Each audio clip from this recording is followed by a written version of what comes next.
En mi vida anterior, fui director en el gobierno estatal, un tipo que había ascendido desde abajo. Lo había visto todo, los tratos turbios, las partidas de póker de alto riesgo, las trampas amorosas. Cualquier juego político que se te ocurra, yo lo había jugado y ganado. Jamás imaginé que mi siguiente vida sería la reencarnación del hijo legítimo, perdido hace mucho tiempo, de una familia multimillonaria, desaparecido durante 18 años. Mi primer día de regreso fue, por supuesto, la fiesta de cumpleaños del hijo impostor. Allí estaba yo, con mis vaqueros descoloridos y gastados, acorralada por ellos como una delincuente en una sala de interrogatorios. Mi propia madre se pellizcó la nariz. Si hubiera sabido que estabas tan mal vestida, jamás habría aceptado traerte de vuelta. Estás manchando el suelo. Mi hermano me miró con frialdad. En esta familia solo tenemos un hermano, y ese es Julián. Más te vale que aprendas cuál es tu lugar y que no se te ocurra nada. Y el hijo impostor, Julian, vestido con un smoking hecho a medida, habló con los ojos llenos de lágrimas. Ethan, no culpes a mamá y papá. Es que no están acostumbrados a, tartamudeó. Quizá podrías empezar por pedirme disculpas. Asustas a mis amigos.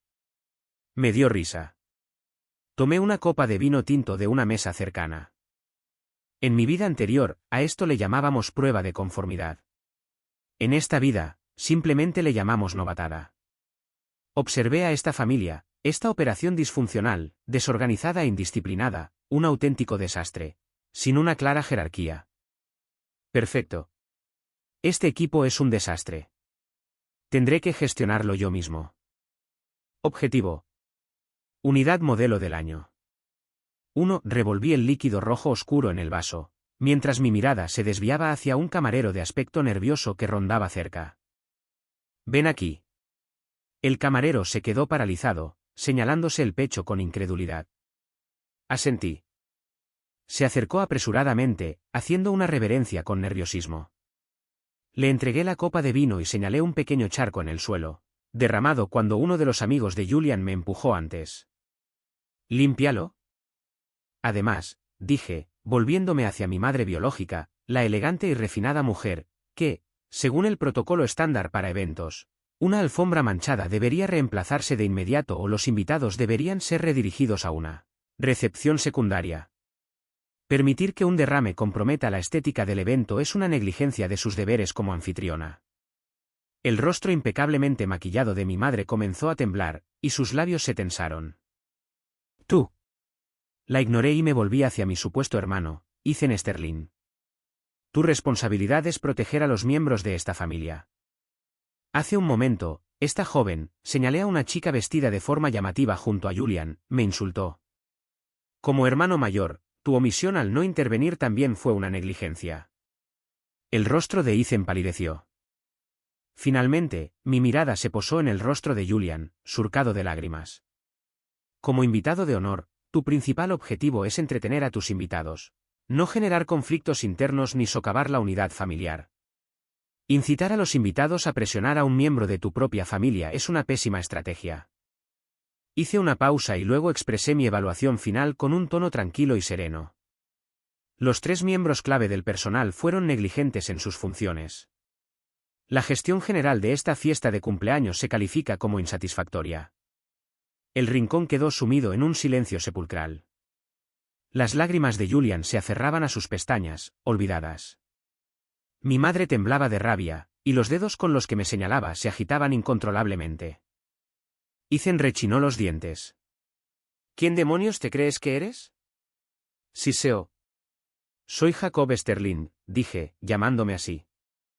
A partir de hoy, asumo el papel de hijo legítimo de esta familia. Espero con ilusión trabajar con todos ustedes. Sin volver a mirarlos, me abro paso entre la multitud hacia el buffet. Tomé un plato y me serví una porción de lo que parecía una buena tarta selva negra. Detrás de mí, el silencio atónito se transformó en un torbellino de susurros caóticos y ahogados. Apenas había dado 2 bocados cuando un hombre alto e imponente, de mediana edad, se acercó a mí. Vestía un traje oscuro hecho a medida y tenía la misma línea de cejas que Ethan. Pero sus ojos eran más profundos, con la inconfundible autoridad de alguien acostumbrado a estar al mando desde hacía mucho tiempo. Era el director ejecutivo de esta empresa familiar, mi padre biológico, Robert Sterling. Al principio no dijo nada. Me evaluó con la mirada, escrutándome de pies a cabeza. Con calma, me tragué el pastel y sostuve su mirada. ¿Puedo ayudarte?, preguntó finalmente, con voz grave y ronca. ¿Eres Jacob? Sí. Ya oí lo que pasó, dijo, frunciendo el ceño. Tu primer día en casa y ya estás armando un escándalo. ¿Te parece bien? Me sequé la boca con una servilleta. Papá, dije, tanteando la palabra. Su expresión cambió fugazmente. Esto no era armar un escándalo. Esto representaba una nueva orientación superior, combinada con una necesaria corrección de rumbo. Toda su organización está podrida desde sus cimientos. Si no se reestructuran, se dirigen a un fracaso catastrófico. Los ojos de Robert Sterling se abrieron casi imperceptiblemente. Probablemente nunca le habían hablado así en toda su vida. Y mucho menos un hijo al que acababa de sacar de un pueblo perdido. Su rostro se endureció y la tensión a su alrededor disminuyó. Las reglas están para solucionar problemas, no para crearlos, dije, dejando mi plato sobre la mesa. Sus reglas han dado como resultado una organización sin roles claros ni distinción entre internos y externos. ¿Considera que esas son buenas reglas?, señalé a Julian, que seguía sollozando en un rincón. Se permite que una persona ajena a esta familia, sin ningún vínculo biológico con ella, manipule libremente los recursos del hogar e instigue conflictos. Y tú, como máximo responsable, has optado por permitirlo e ignorarlo. Papá, en mi antiguo trabajo, teníamos un término para eso: ocupar el despacho de la esquina sin obtener resultados. A Robert le tembló la mandíbula. Parecía que iba a tener un aneurisma. No esperé respuesta. Me di la vuelta y caminé hacia la salida del salón de baile. ¿A dónde vas?, gritó, con la voz cargada de furia contenida. A mi habitación. Lo dije sin mirar atrás. No tengo ninguna intención de perder más tiempo en este evento social tan ineficiente y caótico. Una oleada de exclamaciones de sorpresa me siguió al salir. Sentía decenas de ojos clavados en mi espalda como reflectores. Encontré una pequeña habitación que habían preparado a toda prisa para mí.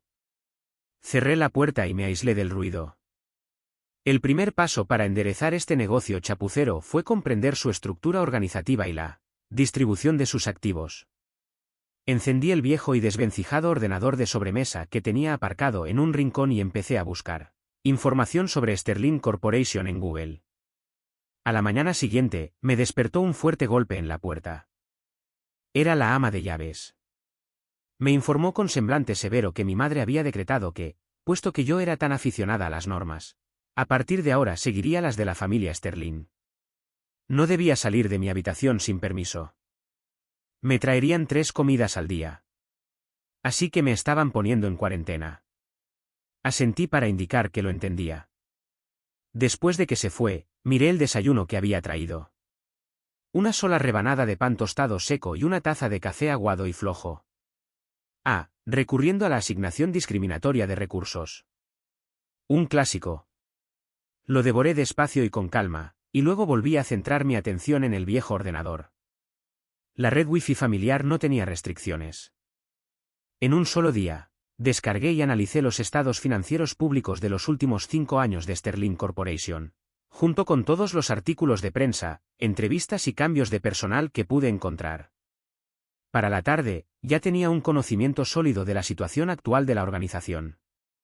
El negocio principal de Sterling Corporation era el sector inmobiliario tradicional. La empresa se había visto muy afectada por las fluctuaciones del mercado y había intentado reorientarse, pero todos sus esfuerzos habían fracasado.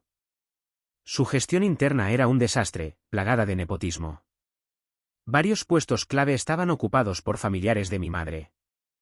Robert Sterling era un hombre visionario, pero autoritario y se negaba a escuchar consejos. Ethan Sterling, actualmente vicepresidente, era arrogante e incompetente. Los pocos proyectos que había gestionado habían sido fracasos estrepitosos. Y luego estaba Julian, el hijo impostor. Era todo un personaje. Poseía el 5% de las acciones sin derecho a voto de la empresa, lo que le reportaba millones al año en dividendos. No solo eso, sino que también había fundado un estudio personal registrado como filial de Sterling Corporation. Este gestionaba en exclusiva los contratos de marketing y diseño de la empresa, a precios muy superiores a los del mercado. Un clásico juego de trileros, desviaba fácilmente decenas de millones de la empresa cada año. Observé los llamativos y chapuceros carteles publicitarios que había producido su estudio. Sonreí. No estaban criando a un hijo. Estaban alimentando una tenía gigante y parásita. Al tercer día, me levantaron el arresto domiciliario. Era el cumpleaños de mi abuela y se esperaba a toda la familia en la finca principal para cenar. Mi madre le pidió a la ama de llaves que me trajera un traje. Era un traje gris oscuro, apagado, con un corte que llevaba al menos 10 años pasado de moda. Parecía sacado del fondo de un armario. Mientras tanto, Julian esperaba abajo, vestido con un elegante traje blanco a medida y con el cabello peinado por un profesional. Al verme bajar las escaleras, un destello de autosuficiencia cruzó su rostro antes de ser reemplazado por su habitual expresión de inocente vulnerabilidad. Jacob, por favor, no te enfades. No pudimos encontrar nada que te quedara bien con tan poco tiempo de aviso. Este traje es un poco antiguo, pero es de buena marca. Me limité a mirarlo, sin decir nada. Mi mirada silenciosa lo incomodó, y rápidamente desvió la vista. Cuando llegamos a la finca, todo el clan estaba allí.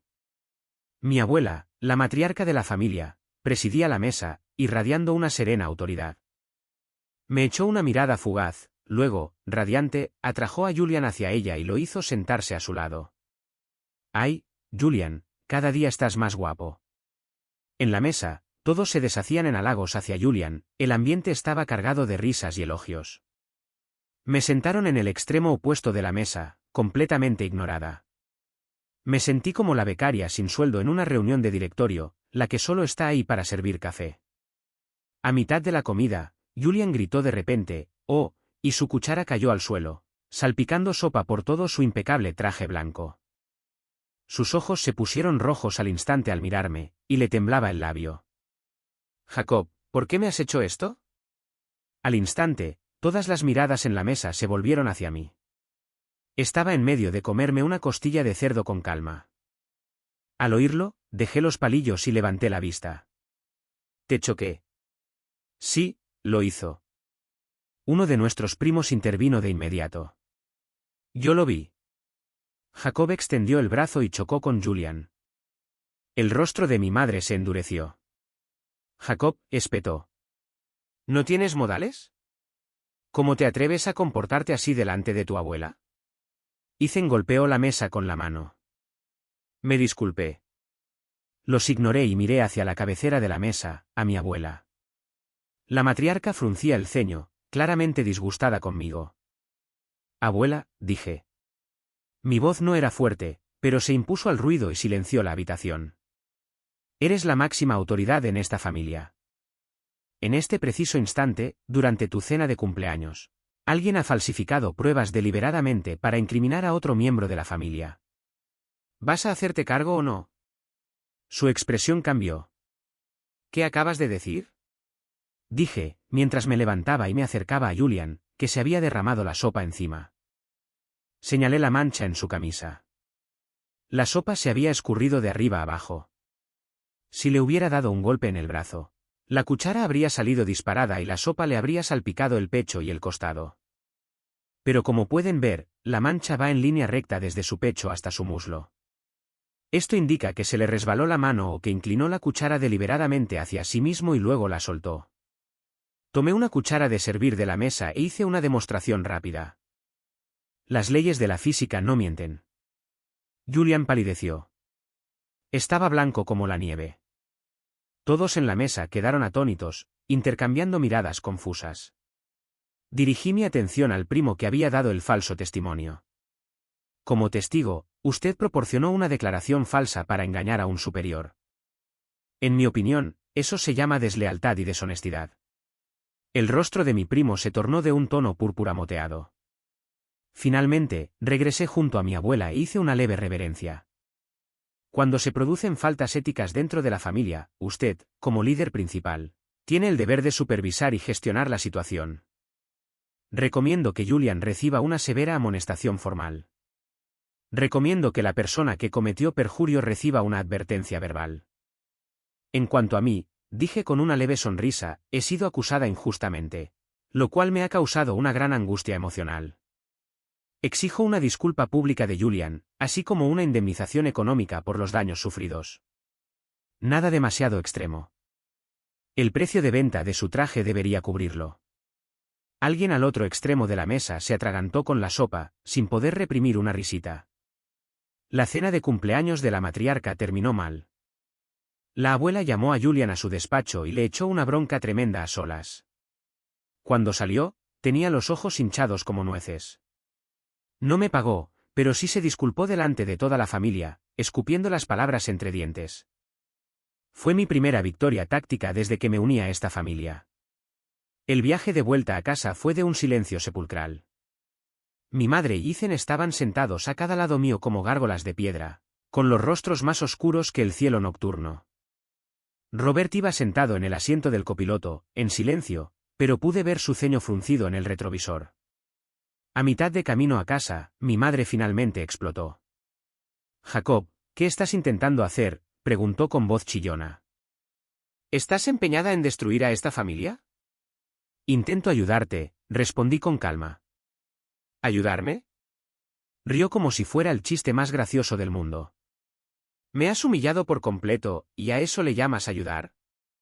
Como responsable directa de los asuntos internos de la familia, careces incluso de las habilidades básicas para evaluar al personal. Julian te ha estado manipulando a tus espaldas, y no solo no te has dado cuenta, sino que has avalado su comportamiento en todo momento. Si esto continúa, ¿qué pasará con tu autoridad como gerente? ¿Quién en esta familia respetará tu liderazgo? Lo que hice hoy fue ayudarte a consolidar tu puesto. Mi breve discurso la dejó sin palabras. Su pecho se agitó y, tras un largo rato, lo único que pudo articular fue, «Estás tergiversando las palabras». «Los hechos hablan por sí solos», dije, reclinándome y cerrando los ojos. «Puedes tomarte tu tiempo para pensarlo».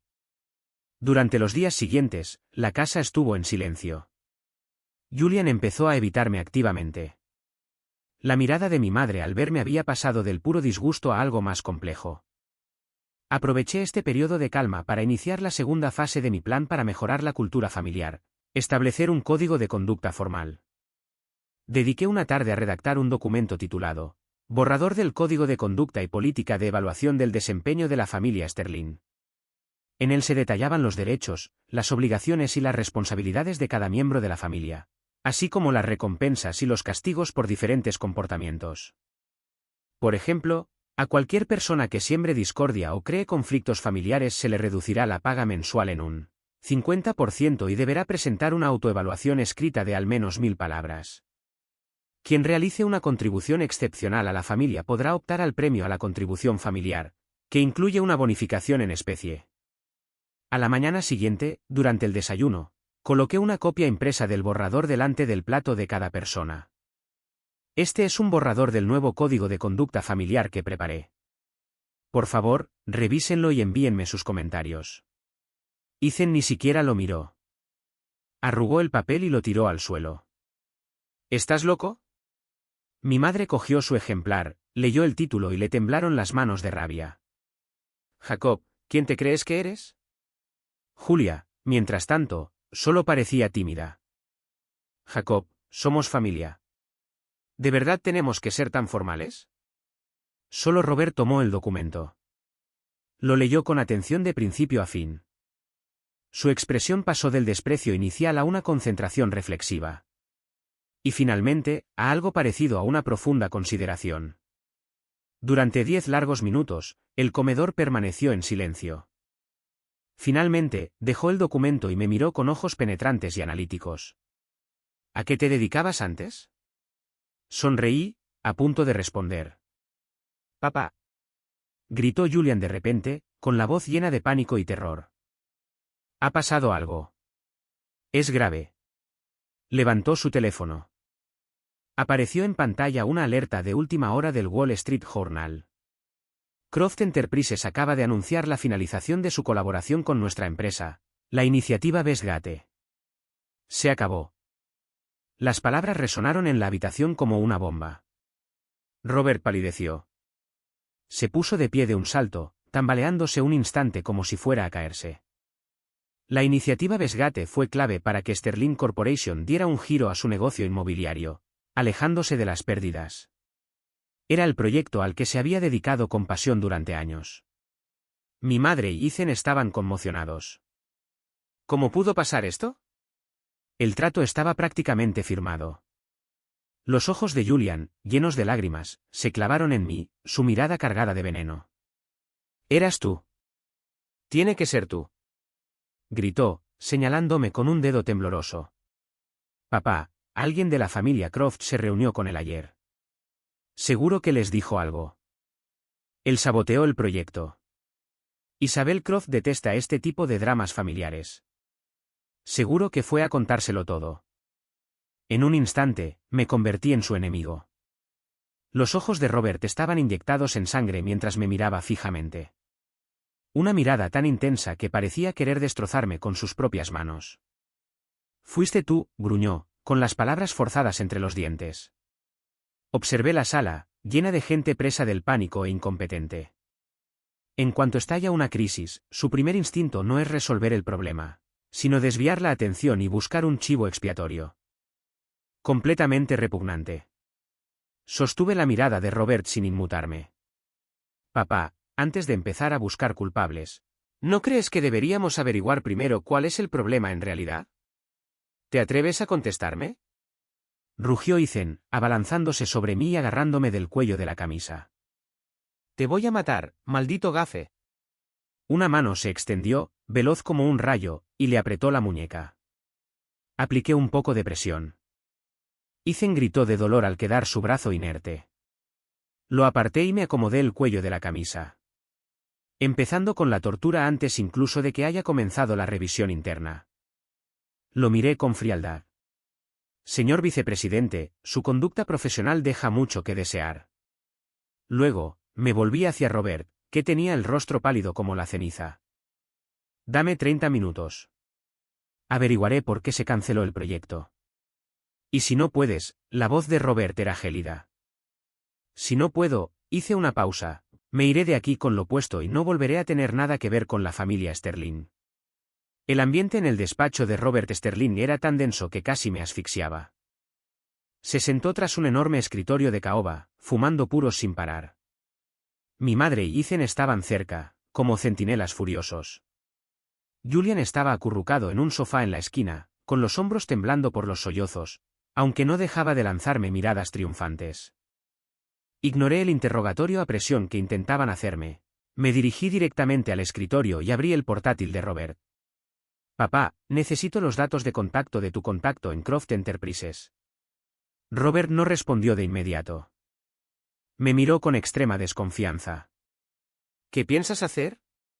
«Comunicarme directamente con el responsable de su bando para entender bien la situación», dije, mientras tecleaba a toda velocidad y abría los archivos de la iniciativa Westgate. «Es la forma más eficiente de resolver un problema». «¿O acaso tu procedimiento habitual es simplemente adivinar?».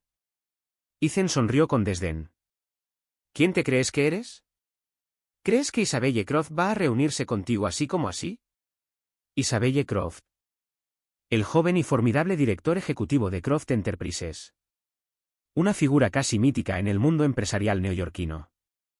No es alguien a quien se pueda llamar así como así. «No necesito reunirme con ella», dije sin levantar la vista. «Solo necesito el número de su asistente».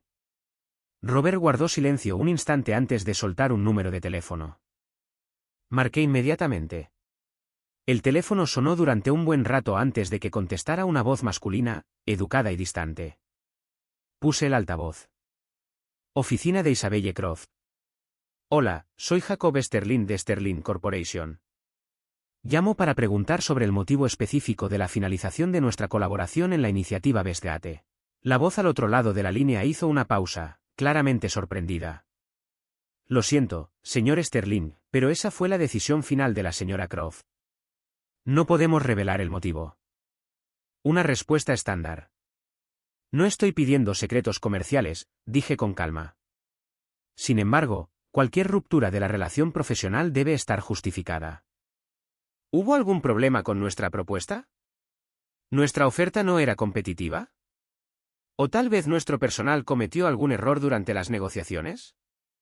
Necesitamos una respuesta clara para realizar una revisión interna e implementar medidas correctivas. También es una cuestión de respeto profesional básico por el tiempo y el esfuerzo que ambas partes han invertido. Mis palabras fueron mesuradas y razonables, exponiendo nuestra postura con deferencia. La línea quedó en silencio. Tras 30 segundos, el asistente volvió a hablar, con un tono ligeramente más suave. Señor Sterling, ya que lo plantea así, puedo darle una pista. El problema pudo haber estado en la versión final de la propuesta que presentaste. ¿La propuesta final? Robert se incorporó de golpe, atónito. ¿Qué tenía de malo? Yo mismo aprobé ese documento antes de que Ethan lo enviara. Ethan parecía igual de desconcertado. Así es. Envié exactamente lo que me diste. No cambié ni una palabra. El asistente se aclaró la garganta. La propuesta en sí, los datos y la planificación eran impecables. Sin embargo, había algo inapropiado en el apéndice. ¿Qué era?, pregunté. Un dossier detallado con información negativa sobre uno de sus principales competidores, Apex Realty. El contenido era exhaustivo. Un silencio sepulcral se apoderó de la oficina. El rostro de Robert pasó de blanco a rojo, y luego a un tono verdoso enfermizo. Incluir información comprometedora de la competencia en una propuesta comercial formal no fue solo una táctica sucia. Fue tratar a Croft Enterprises como si fueran tontos, como si un expediente comprometedor pudiera influir en su criterio empresarial. Fue un insulto directo a la inteligencia de Isabel Croft. La familia Croft era conocida por su integridad y detestaba las maniobras turbias. Por supuesto, el trato estaba muerto. ¿Quién hizo esto? Robert golpeó el escritorio con el puño, una vena le palpitaba en la frente. Sus ojos, afilados como dagas, se clavaron en Ethan. No fui yo. Papá, te juro que no fui yo. Ethan estaba aterrorizado, agitando las manos frenéticamente. Acabo de enviarte el archivo que me diste. ¿Todavía lo tienes?, pregunté. Sí. Está en mi portátil. Ábrelo. Ethan se apresuró a buscar su portátil, y delante de todos, abrió el archivo comprimido que le había enviado por correo electrónico al asistente de Croft. La propuesta principal era perfecta, pero al final de la lista de archivos había una carpeta titulada Apéndice. La abrió. Dentro había un documento PDF de decenas de páginas titulado Apex Realty. Evaluación interna de riesgos y compromiso ejecutivo. A Ethan se le heló la sangre. ¿Cómo? No lo sé. Realmente no sé cómo llegó ahí. Tú tampoco lo sabes. Robert temblaba de furia y lo señalaba. Enviaste un archivo tan importante sin siquiera revisarlo primero. Yo. Ethan se quedó sin palabras. Presencié aquella escena patética. Mi mirada se desvió hacia el rincón donde Julian seguía llorando, sus sollozos cada vez más fuertes. Su cuerpo temblaba como si estuviera aterrorizado. Pero yo sabía que no era miedo. Fue una experiencia eufórica. Ahora no es momento de buscar culpables por errores operativos, dije, cerrando el portátil e interrumpiendo la diatriba de Robert. La prioridad inmediata es minimizar los daños. ¿Control de daños? Ethan me miró como si yo fuera la Lifeline. ¿Cómo? Croft ha dejado clara su postura. Las posturas pueden cambiar, dije, volviéndome hacia Robert. Papá, ahora lo que hace falta es que le ofrezcas una disculpa formal a Isabel Croft. ¿Disculparme? El rostro de Robert reflejaba furia. Soy Robert Sterling. Yo no me inclino ante nadie. Esto no es una reverencia. Esto es gestión de crisis. Se trata de asumir la responsabilidad de nuestros propios errores. Lo dije con toda claridad. Como líder de la organización, cuando se produce un fallo operativo importante como este, ¿no debería usted ser el primero en dar un paso al frente y asumir la responsabilidad de liderazgo? Fallo operativo. A Robert le tembló la mandíbula de nuevo. Tras la disculpa, el segundo paso es una investigación interna exhaustiva. Descubrimos al saboteador que plantó ese archivo. Mi mirada recorrió a Julian con distracción. Su llanto se entrecortó y su cuerpo se puso rígido. Tercer paso, preparamos una propuesta nueva y más convincente y la volvemos a presentar a Croft Enterprises. Eso es imposible, dijo Ethan, derrotado. No nos darán una segunda oportunidad. Las oportunidades se ganan, no se regalan, dije, sacando el teléfono y marcando un número. Quizá podamos encontrar un intermediario. Era el número de un señor mayor que me había caído bien en una cena de negocios. Jugaba al póker con Isabel Croft. Antes, hacer contactos de esa manera me salía de forma natural. Robert me miró fijamente. Su expresión era un torbellino de sorpresa, duda y un atisbo de esperanza. «Bien». Finalmente, gruñó, «te doy 3 días. Si no hay ningún progreso en 3 días, te largas de mi casa». Con su autorización, actué de inmediato. Primero, redacté una carta de disculpa sincera y cuidadosamente escrita en nombre de Robert y la envié al asistente de Isabel Croft. En ella, atribuí todo el incidente a un descuido de la gerencia interna y a un error de procedimiento cometido por un empleado subalterno, e indiqué que Sterling Corporation se sometería a una investigación interna exhaustiva. A continuación, contacté con mi conocido jugador de póker y le pregunté si podía ayudarme a organizar una breve reunión con Isabel. Solo después de haber puesto todo esto en marcha, abordé el tema del saboteador. Le pedí a Ethan que me enviara por correo electrónico el archivo comprometido desde su portátil. En mi vida anterior había trabajado en el Departamento de Seguridad Informática. Era un terreno conocido. No tardé mucho en recuperar los metadatos del archivo. Y revisa su historial de creación y modificación. El archivo fue creado por un usuario desconocido. Pero la última modificación, la que añadió la carpeta del apéndice, se realizó apenas 5 minutos antes de que Ethan enviara el correo electrónico. Y la dirección IP que accedió al ordenador estaba registrada en nuestra casa. En aquel momento, los únicos que estábamos en casa éramos nosotros 4 y el personal. Robert y mi madre jamás harían algo así. Ethan, a pesar de su incompetencia, jamás sabotearía el proyecto más querido de su padre. Carecía tanto del motivo como del valor. Eso dejaba solo una posible respuesta. Recopilé mis hallazgos en un informe sencillo de una página y lo dejé en el escritorio de Robert. Él se quedó mirando el informe, la fecha y hora de la última modificación y la dirección IP de la mansión de la familia Sterling. Su rostro se ensombreció y mostró un gesto terrible. «Julián», susurró, con una voz cargada de incredulidad que rayaba en la angustia. En ese instante, llamaron suavemente a la puerta del estudio. Julián entró con una taza de té. Su rostro aún estaba surcado de lágrimas. Una imagen de inocencia. «Papá, por favor, no te enfades más. No vale la pena arriesgar tu salud. Fue mi culpa. No debí haber sospechado de Jacob». Las palabras se le atragantaron al ver el informe sobre el escritorio de Robert. Sus ojos se abrieron con horror y palideció. «¿Qué? ¿Qué es eso?», preguntó Julian con voz temblorosa. Robert no dijo nada. Simplemente le deslizó el informe por encima del escritorio. Julian se quedó mirando la hora y la dirección IP claramente marcadas y se tambaleó.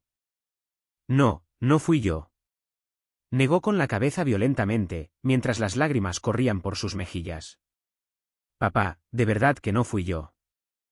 ¿Por qué haría yo eso? La iniciativa Westgate es muy importante para nuestra familia».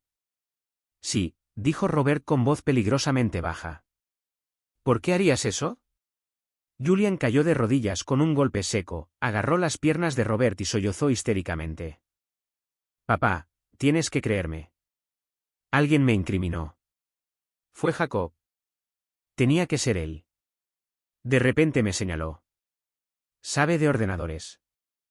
Fingió todo esto para que me echaran de la familia. Me mantuve al margen, observando su actuación con fría indiferencia. Incluso ahora, acorralado, su primer instinto fue atacar. Sus habilidades eran, sin duda, impresionantes. Te tendí una trampa. Solté una risita. Llevo menos de una semana de vuelta. Ni siquiera sé la contraseña de tu portátil. ¿Cómo podría incriminarte? Además, ¿qué motivo tengo? ¿Qué gano destruyendo el proyecto Besgate? No es que yo sea el que tenga acciones de la empresa a mi nombre, esperando un dividendo multimillonario cada año. Mis palabras fueron como un dardo envenenado, hiriéndolo justo donde más le dolía. Los sollozos de Julian se entrecortaron. La mirada de Robert se agudizó. Te voy a dar una última oportunidad, dijo, mirando a Julian con voz sumamente seria. Dime la verdad. Julian se estremeció, con una mirada de absoluta desesperación en los ojos. Él sabía que todo había terminado. Yo no quería hacerlo. Finalmente se derrumbó. Era el señor Davison de Apex Realty. Él vino a verme. Apex Realty, el enemigo acérrimo de Sterling Corporation. Me prometió que si le ayudaba a cancelar el acuerdo con Besgate, me daría el 3% de las acciones de Apex. El 3% de las acciones. Todos en la sala contuvieron la respiración. Apex era una empresa mucho más grande que Sterling. El 3% valía cientos de millones. Por dinero, había traicionado a la familia que lo había criado durante 18 años. Robert cerró los ojos, con el rostro desencajado por el dolor y la decepción. Mi madre se tapó la boca, mirando incrédula al muchacho al que había querido y protegido toda su vida. Los ojos de Ethan ardían de un rojo intenso.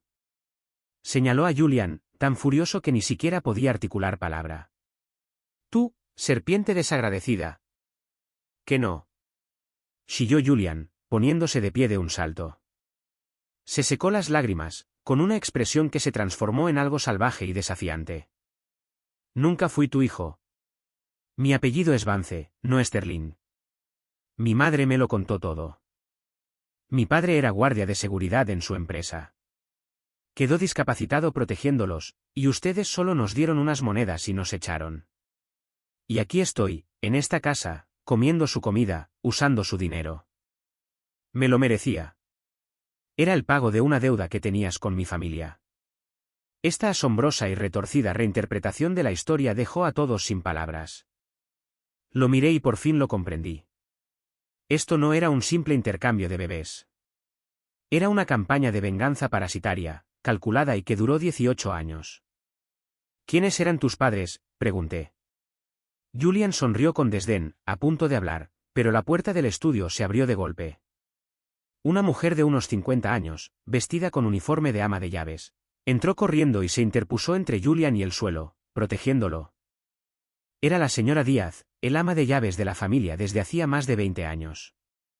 Ni se te ocurra ponerle una mano encima a mi hijo, gritó, abriendo los brazos como una gallina clueca, con el rostro desencajado por la furia. En ese instante, la verdad quedó al descubierto, para siempre. La revelación paralizó a toda la familia Sterling. La señora Díaz, quien había trabajado con tanta dedicación en esa casa durante 20 años, era la mente maestra detrás de toda la conspiración. Su esposo, el guardia de seguridad que había quedado discapacitado en un accidente laboral, era el padre biológico de Julian. Hace años, después de que mi madre me diera a luz, estaba débil y la señora Díaz fue contratada como enfermera de maternidad. Aprovechó la oportunidad y me cambió a mí por su propio hijo. Luego me abandonó en la puerta de un orfanato en un pueblo rural remoto. Ella se quedó como ama de llaves de la familia, viendo cómo su propia sangre disfrutaba de una vida de privilegios que me correspondía a mí. Su marido, mientras tanto, se embolsó el dinero de la indemnización y vivió una vida de ocio y vicio, exprimiendo constantemente a la señora Díaz y a Julián. Durante 18 años, los tres fueron unos parásitos, aferrados a la familia Sterling, agotándola poco a poco. Mi madre se desmayó en el acto. Robert Sterling pareció envejecer 10 años de la noche a la mañana.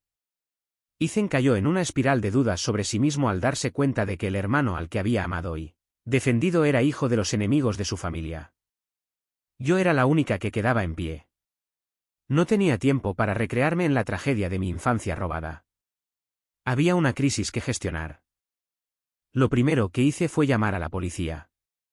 El señor y la señora Díaz eran culpables de secuestro y fraude. Julián, como cómplice, era igualmente culpable. La policía llegó rápidamente y se llevó a la señora Díaz, que lloraba desconsoladamente, A un impasible Julian y a su padre, un vago, a quienes habían detenido en un garito clandestino. Por primera vez, había coches patrulla aparcados en la entrada de la casa de la familia Sterling. El escándalo era demasiado grande como para contenerlo. Lo segundo que hice fue rescatar la iniciativa Westgate. Un conocido me ayudó a conseguir una reunión con Isabel Croft. Tuvo lugar en un salón de té privado de un club exclusivo. Fui sola. Isabel era más joven de lo que esperaba, vestía un elegante pero discreto vestido y llevaba el pelo recogido. Desprendía un aura de serena compostura. Se sentó tras la mesa de té, preparándolo ella misma con movimientos fluidos y gráciles. Señor Sterling, dijo, acercándome una taza sin rodeos. Señorita Croft, asentí, yendo directo al grano. Quiero disculparme una vez más por los problemas que les ha causado la mala gestión interna de nuestra empresa. Ella no respondió, solo me miró a los ojos. El saboteador ha sido identificado y entregado a las autoridades. En cuanto a la iniciativa de Westgate, espero que tengamos una oportunidad más. Coloqué una nueva propuesta encuadernada sobre la mesa entre nosotros. Trabajé en ella toda la noche. Se basaba en el plan original, pero incluía varios ajustes adaptados a los objetivos estratégicos de Croft Enterprise. También hice importantes concesiones en el acuerdo de reparto de beneficios. Y lo que es más importante, adjunté un compromiso de ética e integridad empresarial, comprometiendo formalmente a nuestra empresa a mantener los más altos estándares de conducta transparente y ética durante toda la colaboración. Isabel tomó la propuesta y la leyó, página por página, con intensa concentración. El único sonido en la habitación era el suave crujido del papel. Tras un largo rato, la dejó sobre la mesa y me miró. Señor Sterling, ¿sabe por qué acepté verlo hoy? Negué con la cabeza. Una leve sonrisa se dibujó en sus labios, suavizando su semblante frío, porque mi asistente me había dicho que el señor Sterling que me había llamado era elocuente, lógico y sereno bajo presión. Me comentó que en todos sus años de experiencia, jamás había oído a nadie describir la gestión de crisis como una revisión interna y la implementación de medidas correctivas. Una chispa de emoción me recorrió. Es usted muy amable, señora Croft. Tenerla en la familia es una gran fortuna para Robert Sterling, dijo, dando un sorbo a su té. Recibí la propuesta. Tendrás mi respuesta en 3 días. Fue una buena señal. Me levanté para irme. Al llegar a la puerta, ella volvió a hablar. Jacob, me giré. Ese código de conducta familiar que tienes está muy bien redactado, dijo con una sonrisa que denotaba cierta diversión. La política de evaluación del desempeño es especialmente práctica. Se me aceleró el corazón. ¿Cómo lo supo? Cuando regresé a casa, Robert estaba sentado solo en el enorme salón. El cenicero frente a él rebosaba de colillas de puros. Al verme entrar, levantó la vista con los ojos inyectados en sangre. ¿Qué tal fue? La señora Croft tiene la nueva propuesta. Dijo que nos avisará. Él asintió, pero la tensión en sus hombros no disminuyó. Sabía que ya no solo le preocupaba el proyecto. 18 años de engaño le habían asestado un golpe devastador. El hijo al que había dedicado todo su amor era un manipulador y un farsante. El hijo al que había despreciado y rechazado había dado un paso al frente y salvado a la familia en su momento de crisis. Ese tipo de disonancia cognitiva podía destrozar el mundo de un hombre. Papá, dije, acercándome y sirviéndole un vaso de agua. Esto no es del todo culpa tuya. Me miró con expresión de desconcierto. Cuando una organización tiene un problema, no se puede culpar solo al director ejecutivo, dije con calma. El vicepresidente es responsable de la falta de supervisión. La gerencia media es responsable de la mala ejecución. Y el personal de base es responsable de la complacencia. En nuestra operación amateur, todos tuvimos parte de la culpa del fracaso. Tu problema fue un estilo de gestión poco intervencionista que carecía de mecanismos de control eficaces. El problema de mamá fue permitir que el favoritismo personal y la emoción se impusieran al juicio racional. El problema de mi hermano era su falta de competencia profesional y de astucia política. En cuanto a Julian y su familia, hice una pausa. Se trataba de una infiltración hostil y premeditada por parte de una entidad externa. Robert me miró fijamente mientras le daba mi análisis post-mortem. La expresión de agonía en su rostro se transformó lentamente en una de absoluta perplejidad. Así que ahora no es momento de arrepentimiento, dije, colocando el vaso de agua en su mano. Ha llegado el momento de una reestructuración profunda, dolorosa y completa de toda la familia. 3 días después, llegó la llamada de Croft Enterprises. El acuerdo seguía en pie. Además, Isabel Croft había estipulado personalmente que yo, Jacob Sterling, sería el único responsable del proyecto de comunicaciones. Cuando se supo la noticia, Robert se quedó solo en su despacho toda la tarde. Esa noche me llamó. Me entregó una carpeta. Era un contrato de transferencia de acciones. Me estaba transfiriendo el 15% de sus acciones en Sterling Corporation. A partir de ahora, no solo eres mi hijo. Eres el segundo mayor accionista de esta empresa. Me miró con ojos cansados, pero también llenos de un profundo alivio. Esta familia, esta empresa, de ahora en adelante, cuento con ustedes. No me negué. Me lo había ganado. Me había ganado mi puesto y mi salario por méritos propios. En las semanas siguientes, inicié una profunda reestructuración de la empresa. Mi primer objetivo fue el personal. Aprovechando la iniciativa Vesgate, formé un equipo de proyecto especial del que fui director. Todos los miembros fueron elegidos únicamente por su capacidad, sin importar sus contactos ni apellidos. Varios familiares de mi madre, que llevaban años disfrutando de puestos cómodos sin aportar nada, fueron los primeros en ser reasignados a cargos sin poder ni futuro. Mi madre montó en cólera, incluso se presentó en la oficina para armar un escándalo. No discutí con ella. Hice que seguridad la escoltara fuera. Después, le presenté los informes financieros y los archivos de recursos humanos de los últimos 3 años. Mamá, mira esto. Esto es lo que tus queridos sobrinos le han costado a la empresa. Y miren esto. Esta es la prueba de su malversación y uso indebido de fondos de la empresa. Si continúan protegiéndolos, esto va más allá de obligarlos a renunciar. Esto constituye complicidad en un delito. Serás legalmente responsable. Ante la evidencia irrefutable, mi madre guardó silencio. Mi segundo objetivo fue el proceso. Desmantelé los antiguos sistemas burocráticos de aprobación e instauré una estructura de gestión horizontal.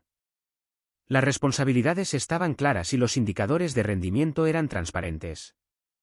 Si tus números eran buenos, ascendías. Si eras un lastre, te despedían. Al principio, la resistencia fue feroz. Muchos de los veteranos se negaban a aceptar mi autoridad. Eso fue así hasta que despedí sin contemplaciones a 2 empleados de alto rango que se creían intocables por su antigüedad. Después de eso, la empresa entera se tranquilizó. Reasigné a Ethan a un puesto de nivel básico en el proyecto, comenzando con tareas administrativas. Intentó resistirse, pero lo frené con una evaluación de desempeño brutalmente honesta. Ethan, tus habilidades actuales ni siquiera te califican para un puesto de miembro junior del equipo. Te estoy poniendo al frente para que tengas la oportunidad de aprender el negocio desde cero. Considéralo como una capacitación gerencial práctica. Cuando tus indicadores de desempeño alcancen el estándar, podrás regresar. El rostro de Ethan se puso rojo como un tomate al leer el informe que desmenuzaba cada una de sus faltas profesionales. Pero al final, aceptó la degradación sin decir palabra. Despojado de su título y privilegios, sucedió algo inesperado. Se concentró, trabajó arduamente y comenzó a adquirir verdadera competencia. Un año después, la primera fase del proyecto Vesgate se completó a tiempo y con un presupuesto menor al previsto. Se convirtió en el caso de éxito inmobiliario del año. Las acciones de Sterling Corporation se dispararon. No solo habíamos sobrevivido a la crisis, sino que habíamos entrado en una nueva era de crecimiento. En la gala anual de la empresa, subí al escenario como director ejecutivo y presenté el informe de fin de año. En primera fila, Robert me observaba con los ojos brillantes de orgullo. Mi madre también estaba allí. Se había volcado en la filantropía y se había convertido en una persona más amable y reflexiva. Cuando me veía, sonreía y asentía. Ethan, gracias a su propio esfuerzo, se había ganado el puesto de director del proyecto. Estaba sentado entre el público, tomando notas meticulosas, con una nueva madurez y seguridad en su porte.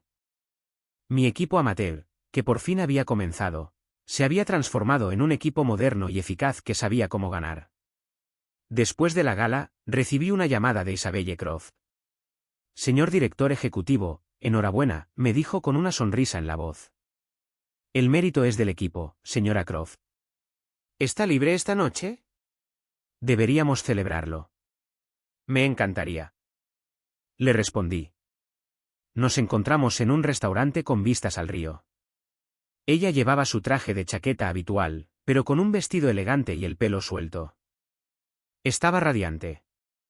Siempre he tenido curiosidad, dijo mientras me servía una copa de vino. ¿Qué pasó con las normas de convivencia de tu familia? Sonreí. Se implementó por completo. Los resultados han sido positivos. Oh, ella arqueó una ceja, intrigada. Por ejemplo, mi padre dejó de fumar puros y empezó a practicar yoga. Mi madre dejó de intentar seguir el ritmo de las esposas de la alta sociedad y encontró su propio propósito. Mi hermano se convirtió en un adicto al trabajo. ¿Y tú? Preguntó con los ojos brillantes. ¿Yo? Revolví el vino en mi copa. Logré convertir a mi familia en la unidad modelo del año.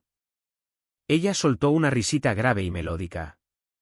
Jacob, dijo, con un tono de repente serio. Llevo un año observándote. Desde cómo trataste a tu familia en aquella fiesta, hasta cómo luchaste por tu proyecto, pasando por cómo reconstruiste toda tu empresa. Creo que eres la persona más extraordinaria que he conocido. Y entonces, le pregunté, mirándola a los ojos. Entonces, alzó su copa hacia mí. Me gustaría presentar mi candidatura para formar parte de su equipo de modelos. ¿Hay alguna vacante? ¿A qué puesto se presenta? Pregunté con una sonrisa. Esposa, fuera de la ventana, las luces de la ciudad centelleaban sobre el agua oscura. Miré a la mujer frente a mí y la luz en sus ojos era más brillante que todas las luces de la ciudad juntas. Levanté mi copa y la toqué suavemente con la suya. El sonido nítido y resonante me hizo sentir como si estuviera comenzando de nuevo. Su solicitud, dije, ha sido aprobada. Bueno, llegué a casa más tarde esa noche. Encontré una caja bellamente envuelta en mi escritorio. Dentro había una medalla de oro macizo. Grabadas en su superficie había 4 palabras. Modelo de unidad familiar del año anterior, con la inscripción, Robert Sterling. Sostuve la pesada medalla de oro en mi mano y no pude evitar reír. Perfecto. Este equipo finalmente se había graduado.